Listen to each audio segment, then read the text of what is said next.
बंगाल के घर घर में हमें एक बात पहुंचानी है।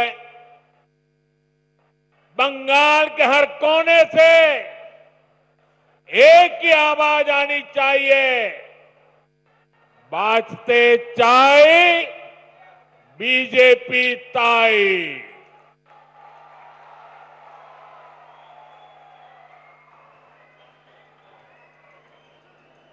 यही बंगाल की असली पुकार है, यही बंगाल का भविष्य है। साथियों, ये वर्ष डॉक्टर श्यामा प्रसाद मुखर्जी की जन्म जयंती का 125वां वर्ष है। भाजपा का तो जन्म ही डॉक्टर मुखर्जी के आशीर्वाद से हुआ है। वे भारत के औद्योगिक विकास के जनक रहे हैं। दुर्भाग्य से कांग्रेस ने कभी उनको इसका श्रेय नहीं दिया। देश के पहले उद्योग मंत्री के रूप में भारत की पहली इंडस्ट्रियल पॉलिसी उन्होंने ही बनाई थी। उनकी नीतियों में बंगाल की इस धरती की कुशलता थी, यहां से मिला अनुभव था। अगर हम उस नीति पर चले होते तो देश की तस्वीर कुछ और होती, लेकिन उन नीतियों को भुला दिया गया। फिर ऐसा भटकाव हुआ कि हम पूरी तरह से विदेशों पर निर्भर हो गए।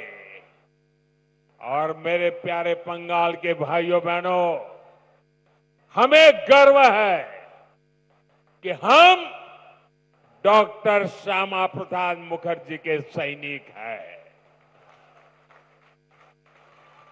हम मां भारती के सेवक हैं। जो सपने डॉक्टर श्यामा प्रसाद मुखर्जी ने देखे थे, उसके लिए एक सैनिक की तरह हम अपना जीवन खपा रहे हैं।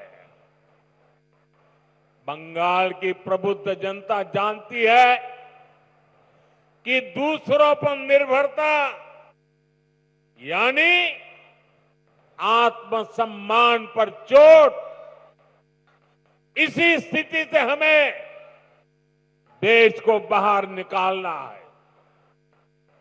इसलिए आज देश ने आत्मनिर्भरता का मूल मंत्र लेकर के नई ऊंचाइयों को प्राप्त करने का फैसला लिया है। मेक इन इंडिया आज एक बड़ी सिद्धि बन रहा है, जिसके लिए हमारा कोलकाता, हमारा बंगाल जाना जाता था। वो गौरवशाली अतीत हमें मिलकर के फिर से लौटाना है। इसलिए आज बंगाल में एक ही गूंज है, टीएमसी के शोराव, बांग्ला के बचाओ। साथियों, भाजपा जो संकल्प लेती है वो सिद्ध करके दिखाती है। इसका ताजा प्रमाण अभी हमने ऑपरेशन सिंदूर के दौरान देखा है।